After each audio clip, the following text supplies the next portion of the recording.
CSI, Celebrity Style Inspiration. Hi CSIers, this is the Manila Times CSI, Celebrity Style Inspiration. Our entertainment and lifestyle pages come to life across the Manila Times digital platforms. Ako po si Tessa Mauricio Ariola, and the team and I can hardly believe that this is our final episode of the year as the show goes on a break for the holidays. The last 8 weeks have definitely breezed by, but I'm sure you can agree that our episodes have all been memorable in this first half of the third season. Time flies when you're having fun talaga. All the same, we're still up on our toes to make sure we leave you with another exciting episode, even if it is our last for this infamous year of 2020.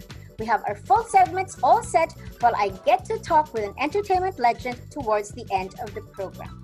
Ito na po ang aming pa-Merry Christmas sa inyo na masiksik pa than ever before. So let's get started right now. CSI, Celebrity Style Inspiration. First off, let's take a look at this week's winners and downers.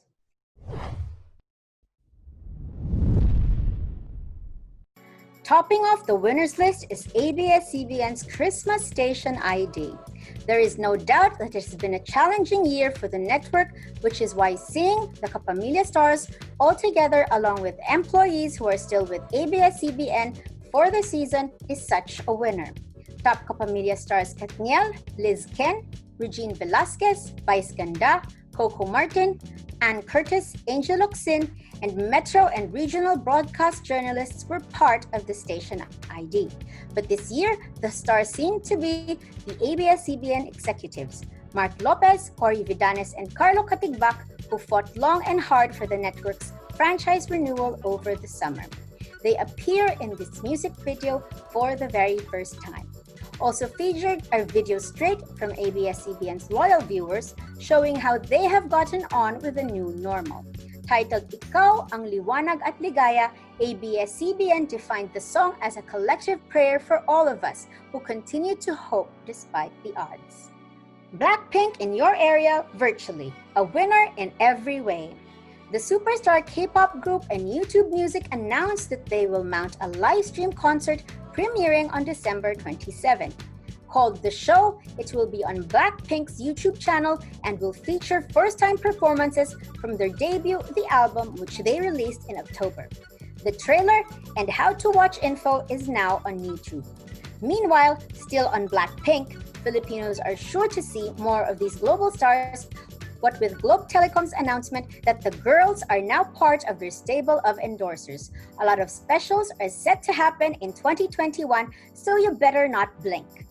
To end this list of winners, we would like to congratulate Arjo Ataide for making history at the 3rd Asian Academy Creative Awards. Arjo became the first Filipino to win the Best Actor Award for his role in the I-Want drama thriller series, The Bagman.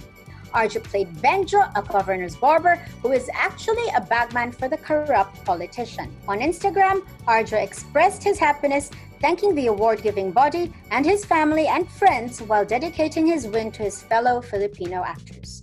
He wrote, "This is for everyone discouraged by others to pursue their dreams, for everyone told that they don't belong, and for everyone with self-doubt. Here's to fighting the good fight and doing what you're passionate about." Again, our congratulations to Arjo Ataide for raising our flag. And that's it for this week's winners and downers. We'll be right back with our certified CSI report.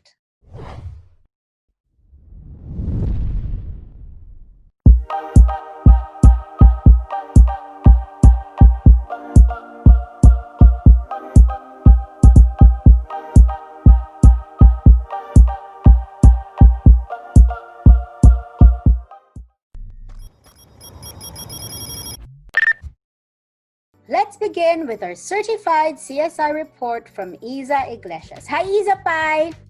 Hi, Miss T! Hi, CSIers!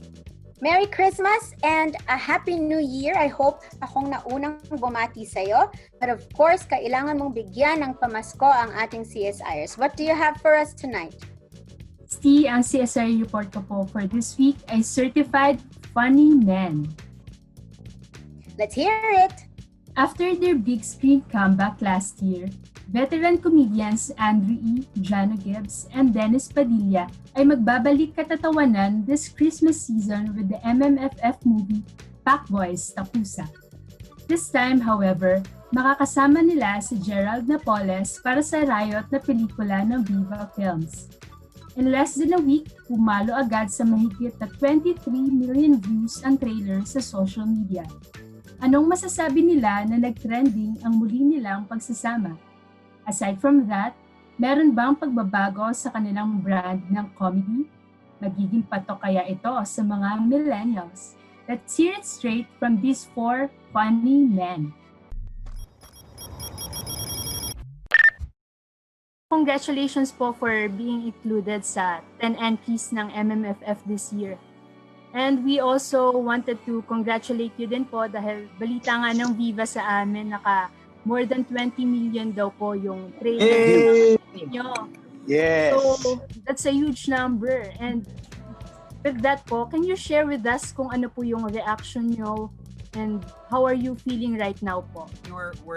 We were pleasantly surprised sa dami ng views kaagad, sa bilis ng views na nakuha namin. Kasi yung ginagawa namin for us is it's just a simple comedy film.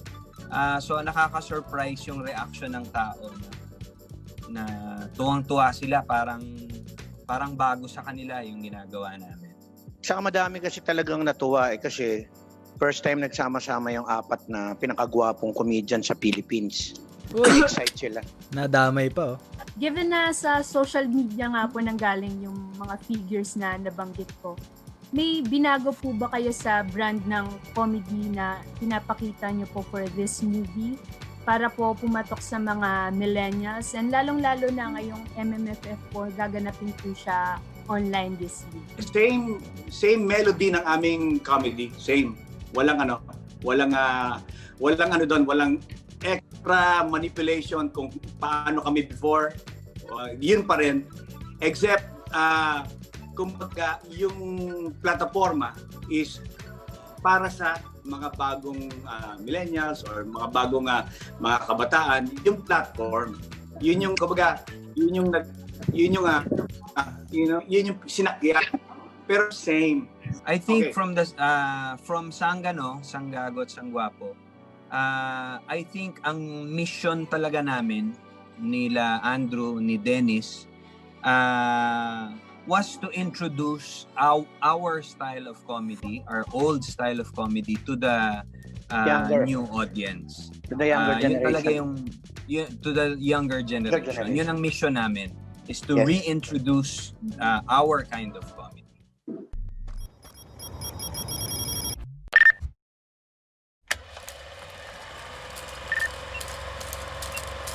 Wondering what to put on your watch list next? Here's our resident pop culture columnist and movie reviewer, Karen Kunowicz, for her holiday suggestion. Hello, this is Karen. It's December 10, 2020, Thursday, and you're watching the last episode of CSI for the year. So I'm wishing everybody a good Christmas. Despite everything, I hope you have time to be together with your loved ones, even virtually. So I've got your watch list, and this week's featured film is The Prom. It is Ryan Murphy's take on a Broadway play, musical, also called The Prom. It's about two washed-up Broadway actors who go to Indiana with their friends, and in their attempt to be relevant again, they get involved in the life of a young high school student named Emma. Well, high school students are young. High school student named Emma who wants to go to the prom with her girlfriend, and the PTA either wants to stop Emma from going to the prom or enjoying the prom, or just stopping the prom altogether. So, it might sound like this light, cheerful musical with Meryl Streep and James Corden and the gang, Nicole Kidman.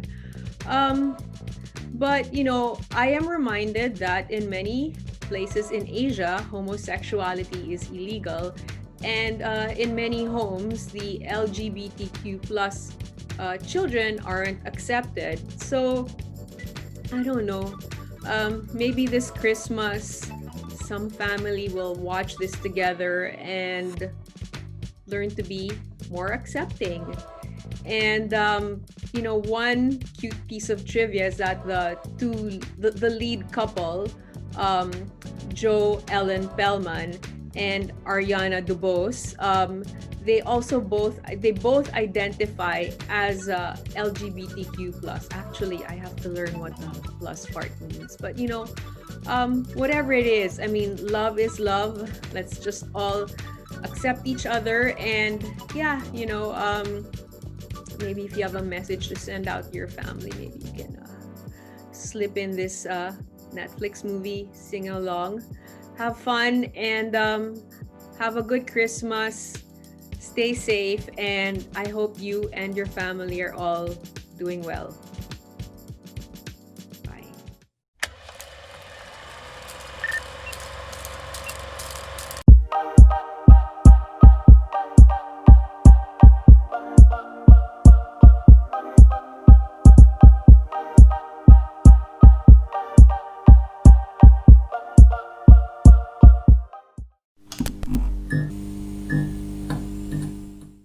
It is always an honor to have the opportunity to sit down with legends in Philippine entertainment here on the Manila Times CSI.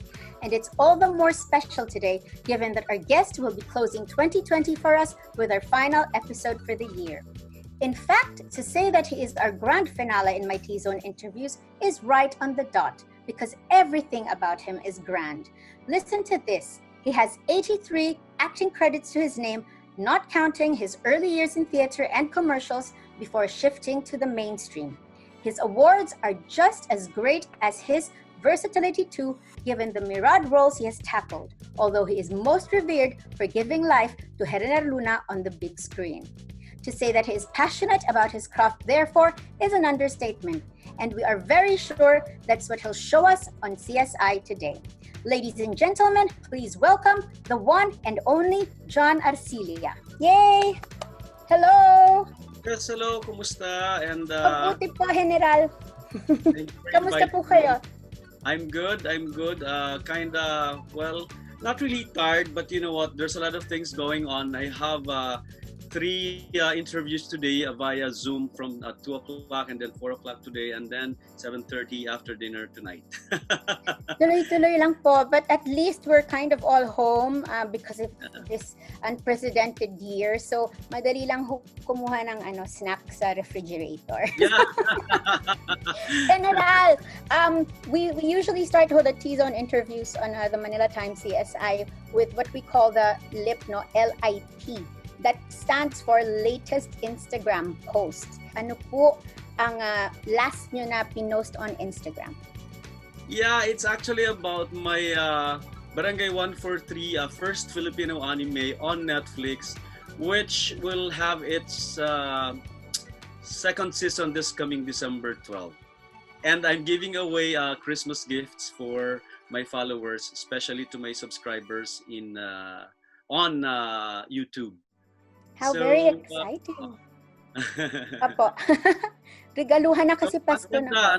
We have really beautiful and then stylish items. Look at those. Yan. Because I was playing Coach B, the voice of the father of the ingenue or the lead actress. And there, I'm giving away some Christmas gifts from Barangay 143. Ayan, no, di ba? This of course is on GMA 7 po, di ba?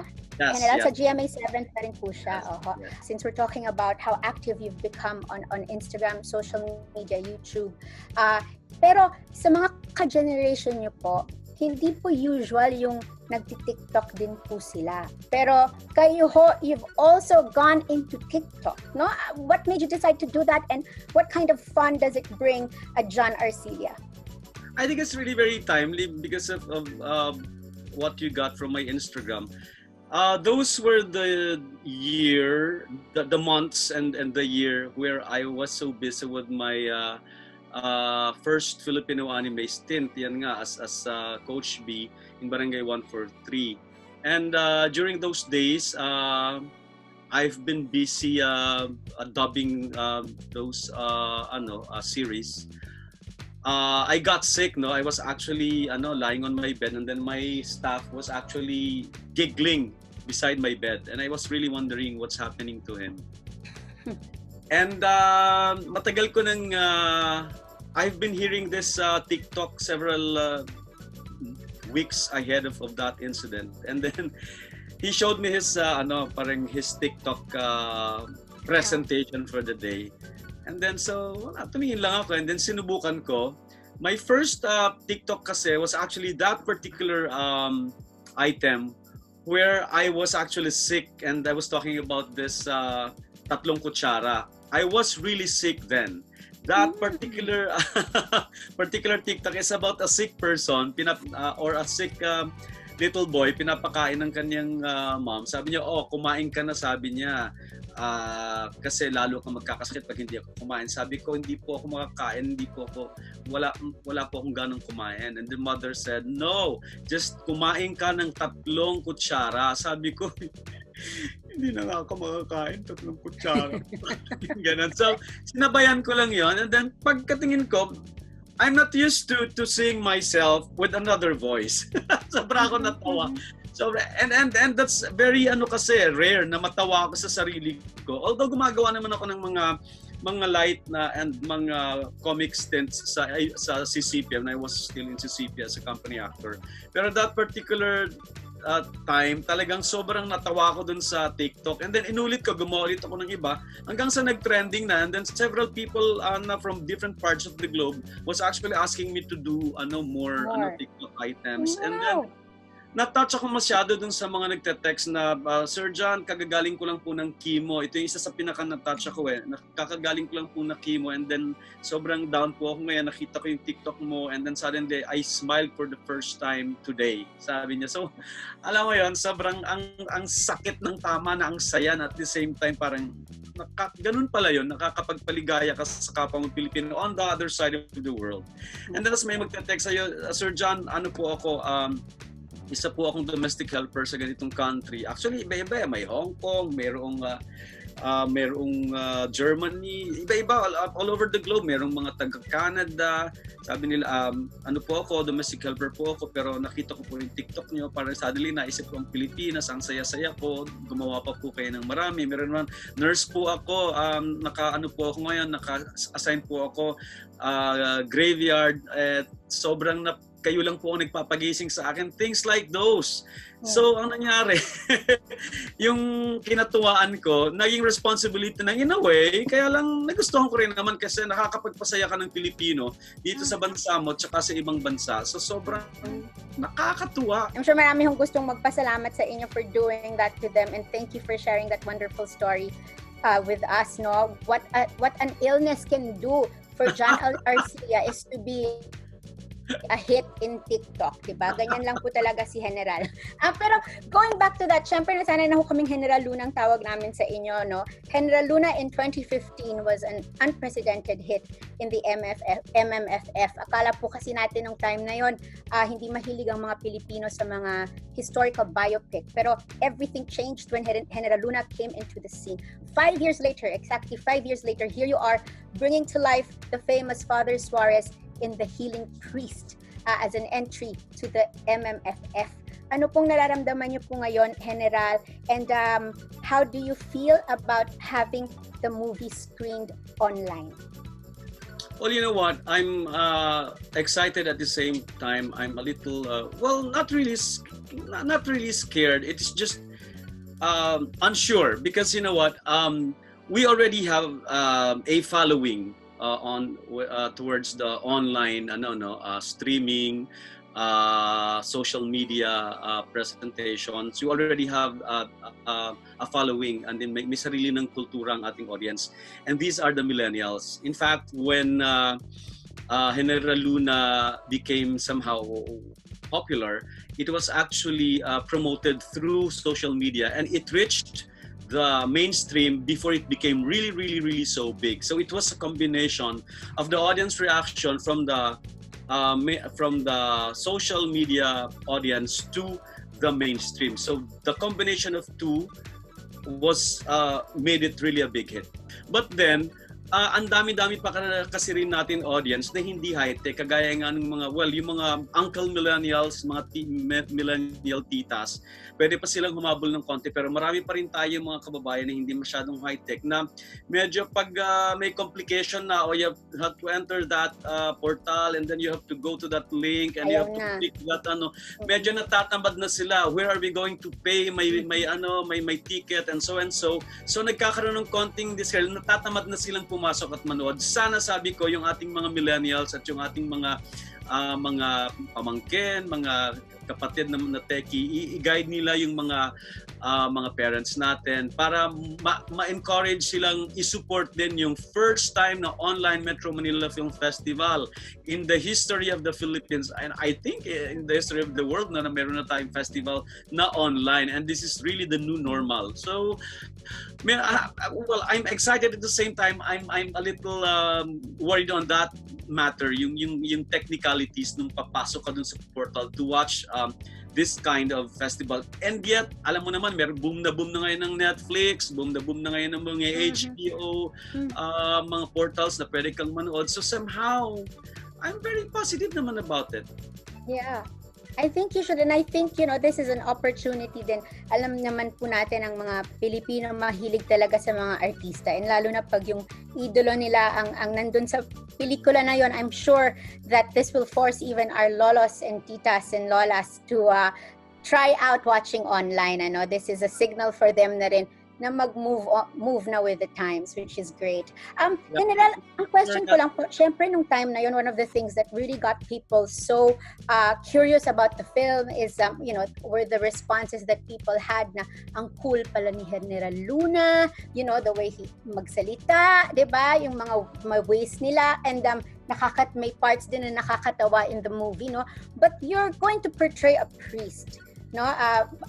Medyo hindi natin alam kung exciting po ang buhay ng mga pare. Pero how would you sort of sell a biopic of Father Suarez to the young?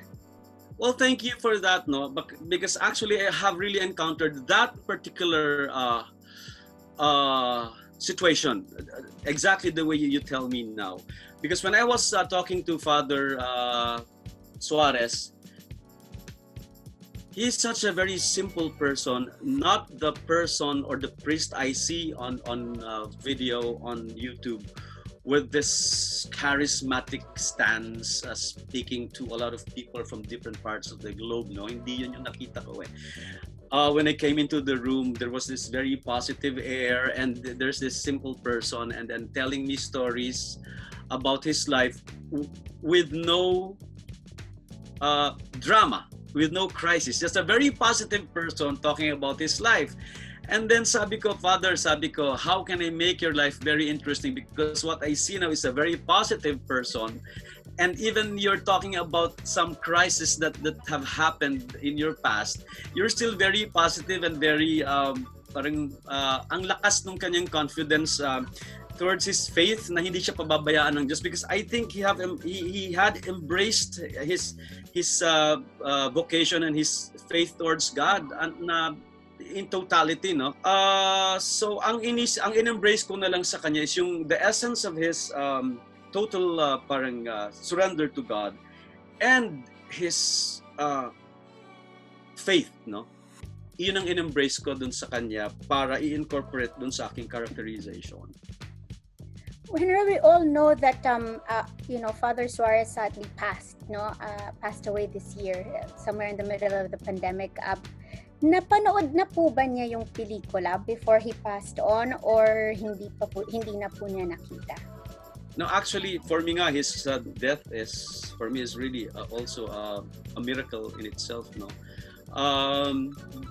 he's actually in the middle of telling his story in 3D, in 3 dimensions through a film.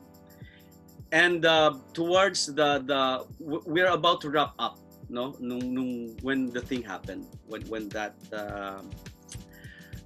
sad day happened, and that actually incident happened after he saw the film for the first time, the 95% of the film, napanood niya na. But even before we wrap up, na-vindicate na siya sa lahat sa accusation sa kanya dun sa sexual molestation doon sa Vatican, at may dumating ng letter na absuelto siya dun sa kanyang accusation. In fact, sabi ko nga, kung if you will allow me to tell you, I had a second thought accepting the film because I just heard his name.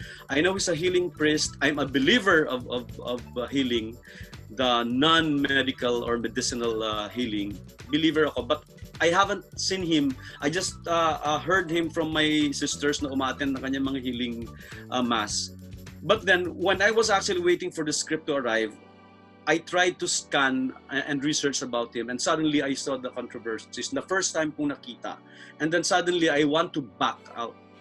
I really want to back out. Sabi ko, I don't want to be a mouthpiece of someone who wants to justify the accusations. But then nakita ko kasi yung kanyang yung kanyang mga homily, and I was so mesmerized, sabi ko, and for the last minute sabi ko, isa-set aside ko muna yung doubt. I want to see him, I want to talk to him, and I want to hear and listen to him. And that's what happened. In fact, nag-request ako sa kanya ng parang story conference, but actually the thing is I really want to hear him talk. I will not ask him about the controversy. I will just let him talk about it without me asking, kasi parang it's kind of awkward for me to ask parang about. You would hope siguro then that he would raise it himself. Yes. And that's what happened. Kaya nga nung dumating his life. Yeah. When I came to the venue, sabi ko nga sa'yo, parang there's a positive air, and then this is a simple person who's not trying to defend himself, who's not actually trying to parang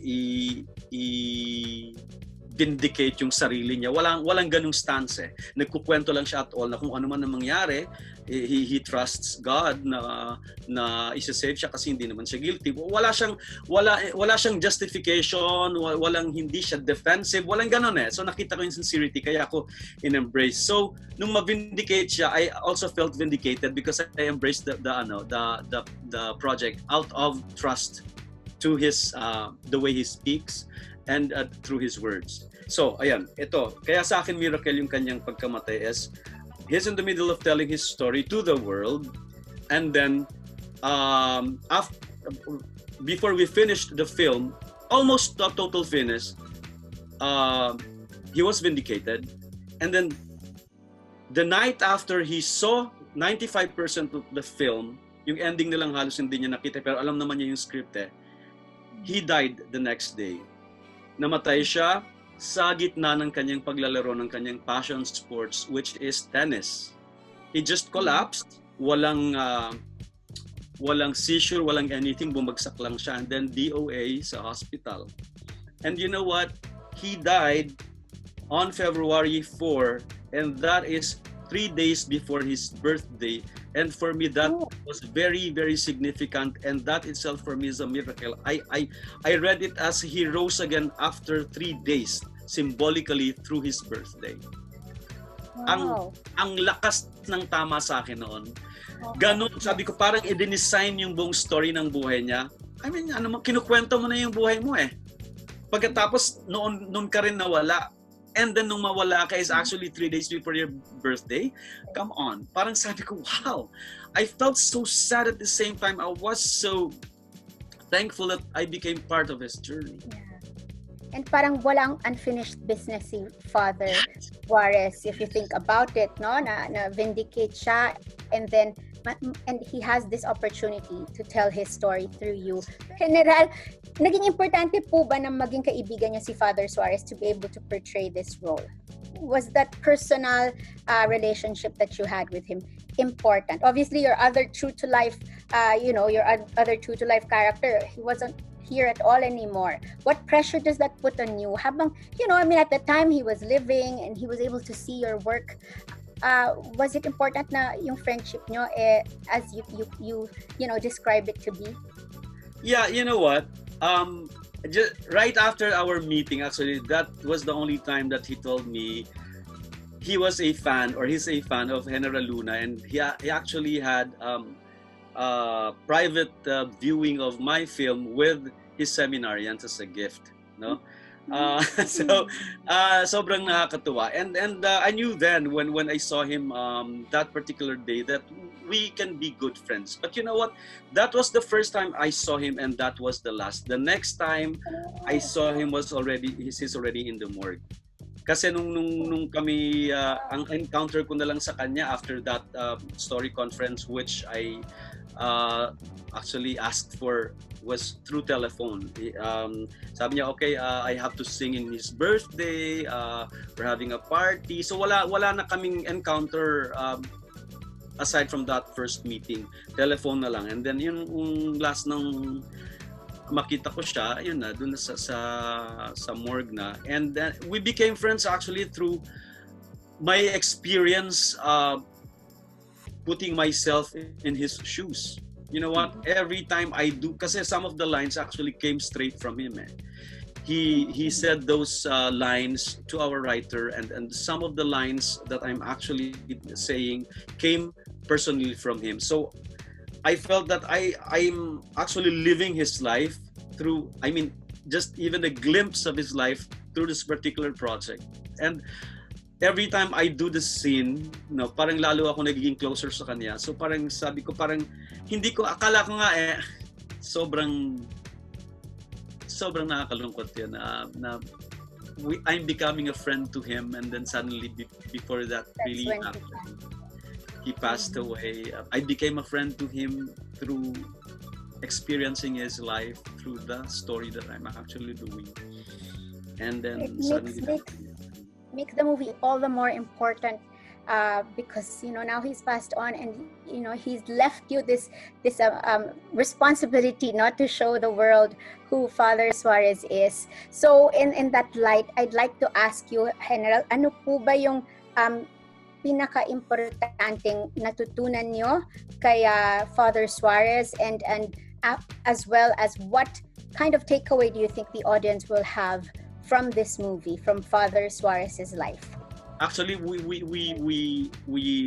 were able to finish the film just right before the pandemic started, just right before the lockdown started. And sabi ko nga, napapanahon itong pelikulang ito para balikan ng lahat ng tao ang kanyang pananampalataya, kasi I think all these things happening around us, the social unrest, the pandemic, the social crisis, and kahit yung mga calamity, I mean, kung hindi matibay ang ating pananampalataya bilang mga Kristiyano dito sa bansang ito, you know what, sa ibang mga kultura, ang bilis ma-devastate ng tao na yung iba. That's even true. in other culture, nagpapakamatay sila, nag-suicide sila pag merong mga ganitong hindi nila ma-take na klase ng misgivings. And that's why napaka-importante ng merong kang faith, no?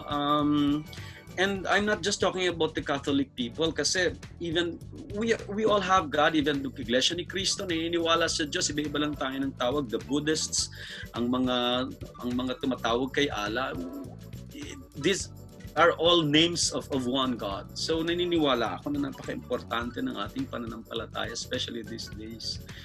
So yung example na ipapakita ng pelikula at pinakita sa akin ni Father, actually nagpabalik sa akin pananampalataya, nagpabalik sa akin ng respeto ko sa Katolisismo, kasi may mga controversies talaga na maraming mga pare na nai-involve sa mga controversies. Tapos I remember in 2012, for the first time in the history of Catholicism, because I'm a Catholic talaga. I'm not really a fanatic, but I was born Catholic, and then I was a young kid attending Mass every Sunday. My mom was Carmelite sister before she got married to my father, who actually came from a family of priests. I was an acolyte. I was an altar boy. I was a guitarist in the church when I was in high school, and assistant to the choir master. So, kumbaga yung kinagisnan ko. And yet nung 2012, for the first time may nag-resign na isang pope. Alam mo, bumagsak ang aking bumagsak yung hindi naman pananampalataya, yung aking yung confidence ko dun sa simbahan ko. And then ngayon ko lang ito inaamin na bumaba yung confidence ko sa Katolisismo. And then nung mapanood ko yung Two Popes and then ginawa ko ito, nakita ko kung gaano kataas yung layunin at yung responsibilidad ng Katolisismo pagdating sa pagnanampalataya ng mundo para buuhin ang mundo sa order, no, na tayo ay umakap sa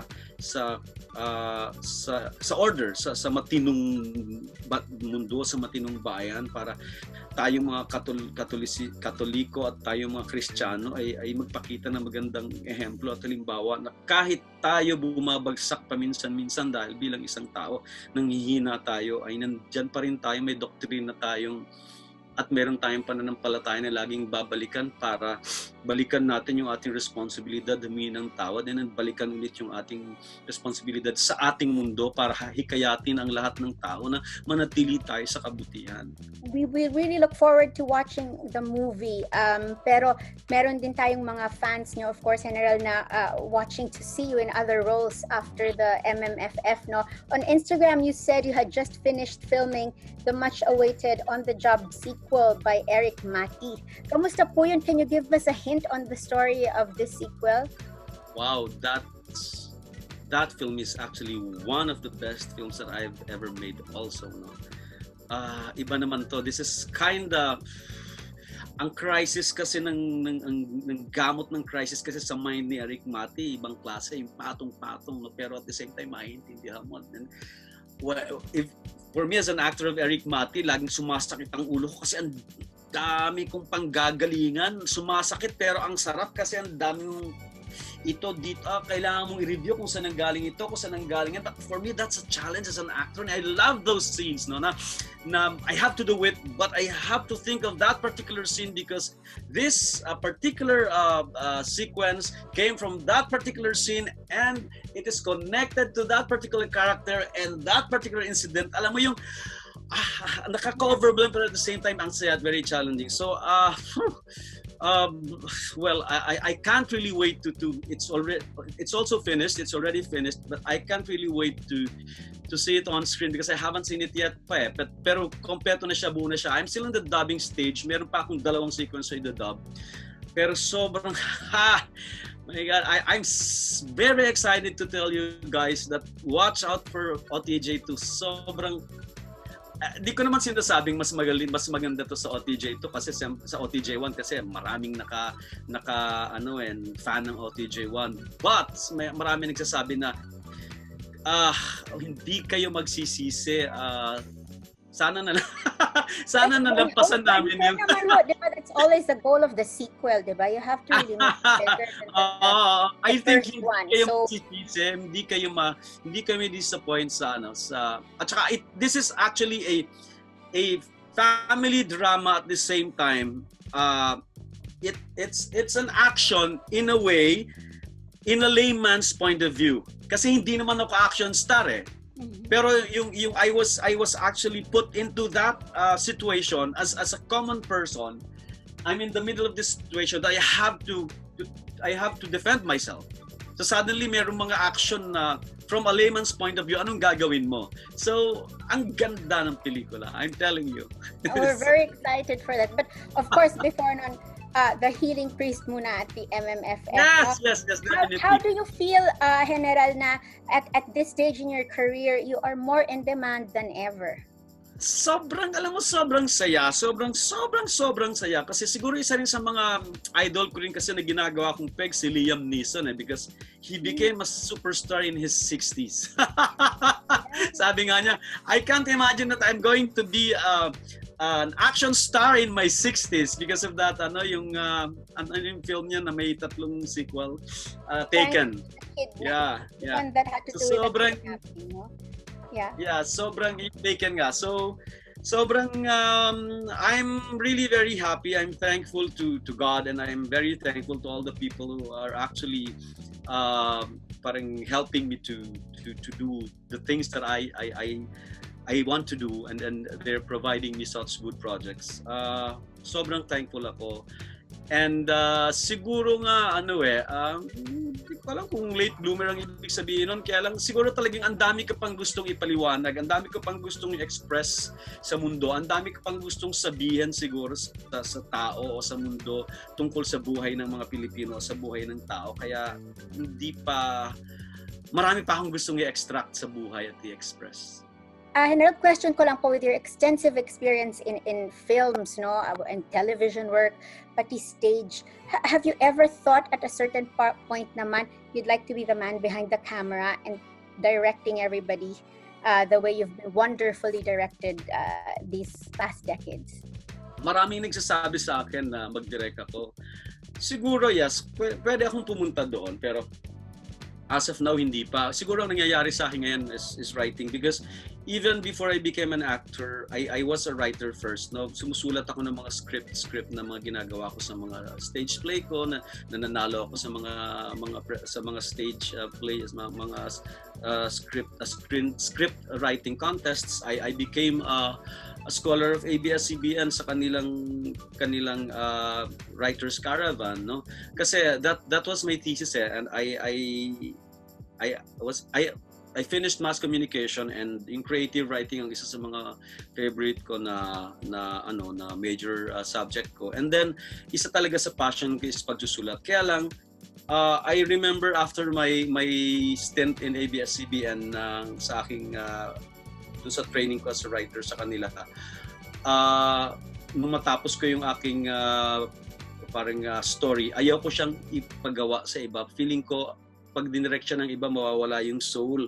So may possibility na baka makapag-direct din ako pag ako ang sumulat. Pero as of now, yung aking energy wala pa dun kasi talagang ang dami kong gagawing project ngayon na gusto kong gawin. Napakayong kailangan ilabas at i-share, ano? That's exciting for all of us, and are a legend in Philippine show business. And I think napaka-importante rin po na marinig sa inyo, because I love the passion that you show. You know, despite what's happened this year, talagang move forward pa rin po kayo, and you love, you show us how you love life, and you love how, the work that you do. And I think that's very inspiring sa ating mga, medyo hindi, we're in a lower position, lower emotion these days. So I think a Christmas message to the Filipinos would really be important coming from you, John Arcilla. Yes, sa aking mga kababayan, gusto ko pa rin po kayong batiin ng maligayang Pasko, dahil kung atin pong babalikan ng kasaysayan ng Pasko, ito po ay tungkol sa pagsilang ni Jesus, at ang pagsilang po niya ay sa isang payak na sabsaban. Wala pong Christmas tree, walang Santa Claus, walang mga parol, walang handaan, walang engrandeng pagkain, walang fiesta. And yet, nung isilang si Kristo, nabuhay po at nagningning ang pag-asa sa buong mundo. Nabuhay at nagningning ang pag-asa sa santinakpan. Sa panahon po ngayon, marami sa atin ang nalulungkot, natatakot, nagtataka, nasasaktan, nahihirapan o confused, nagtatanong kung ano nangyayari sa atin. Sa palagay ko po, ito nga yung tamang panahon para tanggapin po ulit natin si Jesus na isilang sa ating mga puso. Nang sa ganun po ay magningning ulit ang pag-asa sa ating lahat, at magningning ang pag-asa sa buong mundo. Akapin po ulit natin si Kristo at hayaan nating isilang sa ating mga puso, at para po maging maligaya po ulit ang ating Pasko na punong-puno ng pag-asang ang lahat ng ito ay malalampasan natin. Thank you very much, the one and only John Arcilla, for joining us today and leaving us with such a beautiful and hopeful message. Of course, we'll all support Father Suarez's biopic. Entry po sa Metro Manila Film Festival ang The Healing Priest, and we look forward to seeing more and more of your passionate work, Heneral Luna. Talagang yun na po yung tawag namin sa inyo. Thank you once again, and we wish you a very Merry Christmas and a very, very productive New Year. Thank you po. Thank you so much. Thanks a lot. Saludo sa inyong lahat. Thank you so much. Thank you. And that's it for the T-Zone this evening. Thank you very much once again to John Arcilla and his PA Lala, and of course Alvin Ignacio for making this interview possible. Babalik po ang CSI after this break.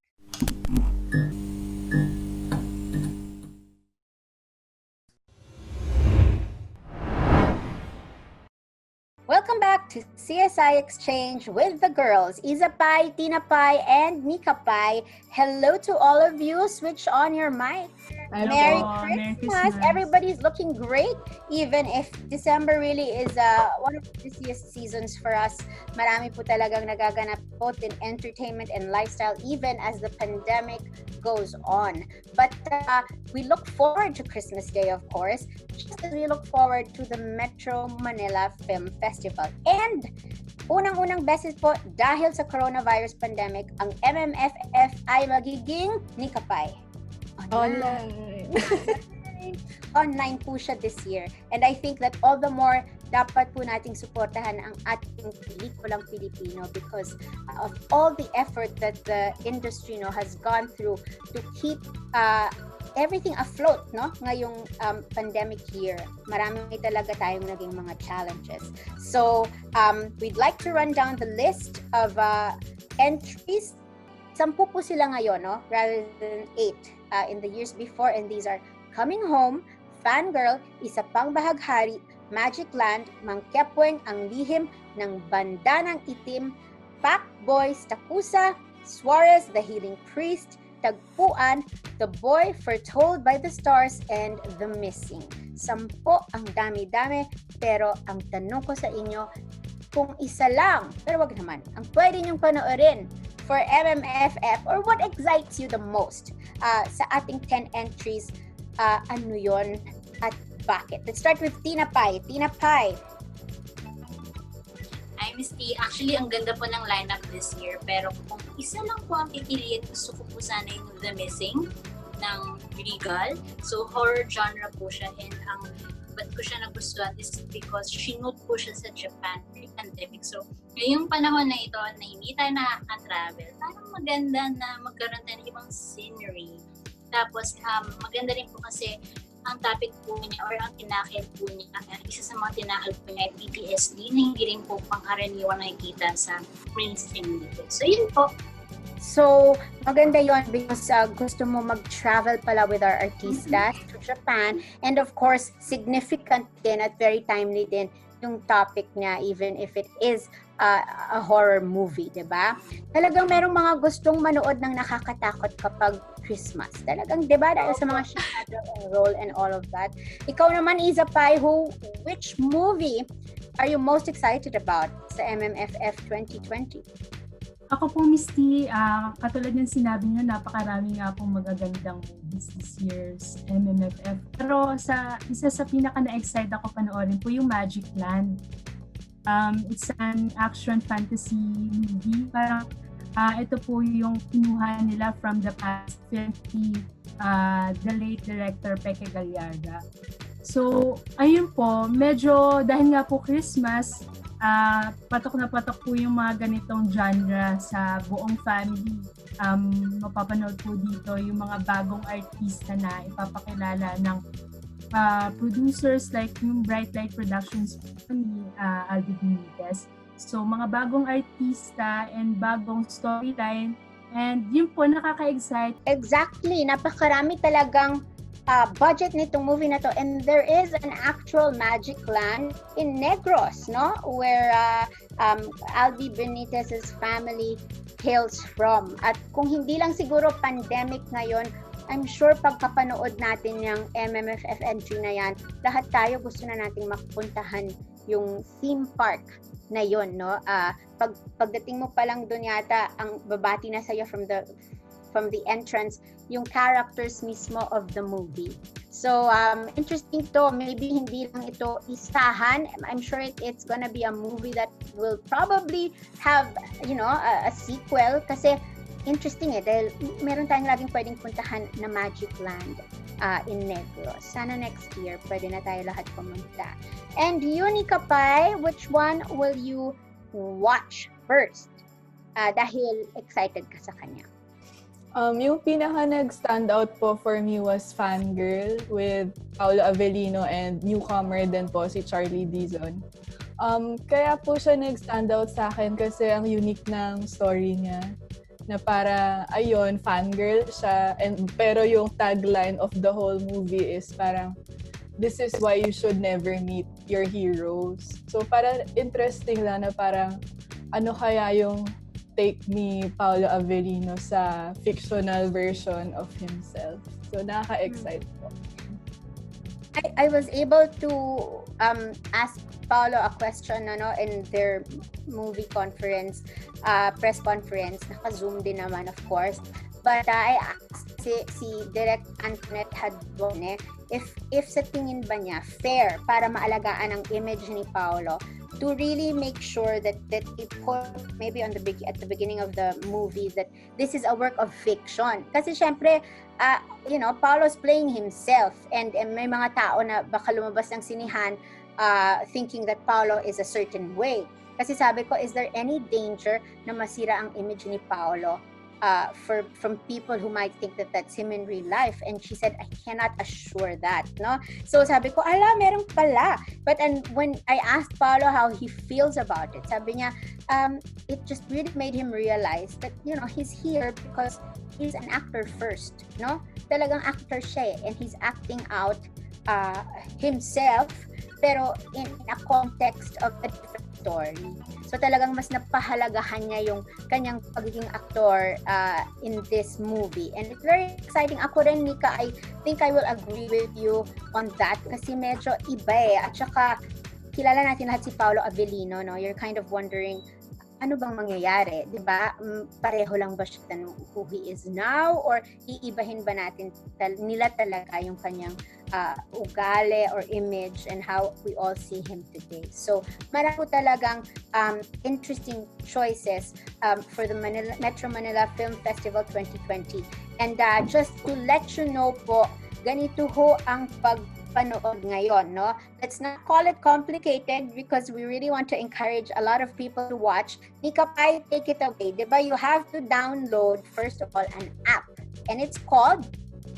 Upstream. So yan po ang magiging app natin.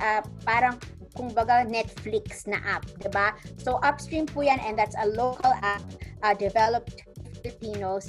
And you can go to Globe Movies para nung dati kung bumibili kayo ng ticket from online, you can get your tickets there or the mga promotion of the movies. Meron sila yung bit.ly tapos nakasulat yung pangalan ng pelikula nila and you can just click on that. So maybe, I'm sure the Facebook pages of these movies will have a link on how to buy the tickets to watch the movie of your choice ngayong MMFF. Tingin mo, mabilis lang, one round quickly. Will it succeed this year given that it's online, Isapay? Ako po, I think so. Kasi maski yung mga Filipinos from outside the Philippines makakanood. So, feeling ko po papatok. That's true. Tinaps, ano sa tingin mo? Yes po, feeling ko rin po papatok kasi for the price of one, marami na pong makakapanood with the family. Yes, totoo yan. Ikaw. I agree po. I feel like maging successful yung MMFF kasi yung lineup po talaga sobrang interesting, parang sobrang nakaka-excite talaga panoorin. Kaya sana po lahat po tayo suportahan natin ang pelikulang Filipino. It really will be a different Christmas, pero as much as possible, we have all tried to keep elements of Christmas na traditional para sa atin to celebrate the occasion. And let's not miss out on the Metro Manila Film Festival movies. So that's it for CSI Exchange. Girls, why don't you greet the CSIers Merry Christmas and a Happy New Year since this is our last episode for 2020. Merry Christmas! Merry Christmas! Happy New Year! Yan. Akala ko kakanta kayo parang caroling. Buti na lang hindi. Sige po, yan na po ang aming segment na sama-sama. Thank you for watching us and we'll be right back after this break.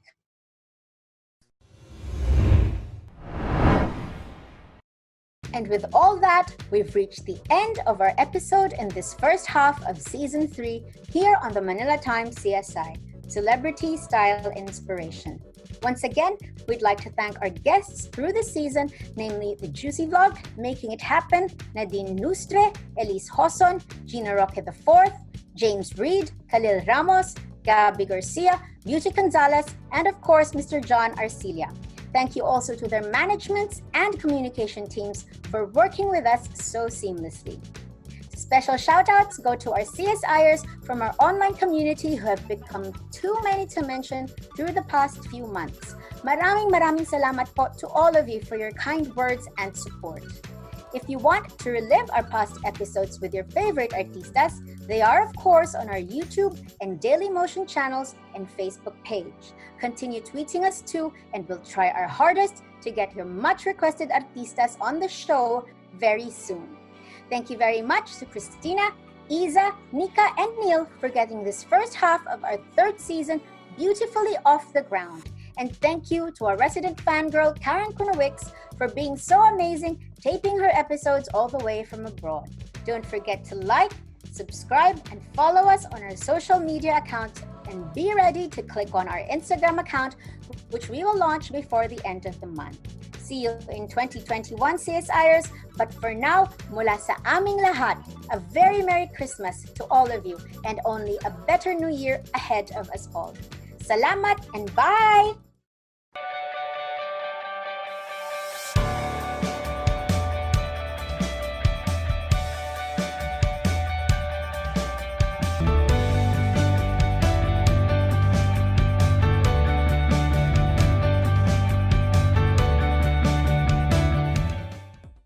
Hi CSIers! Don't forget to subscribe and follow us for more episodes of the Manila Times CSI. See you!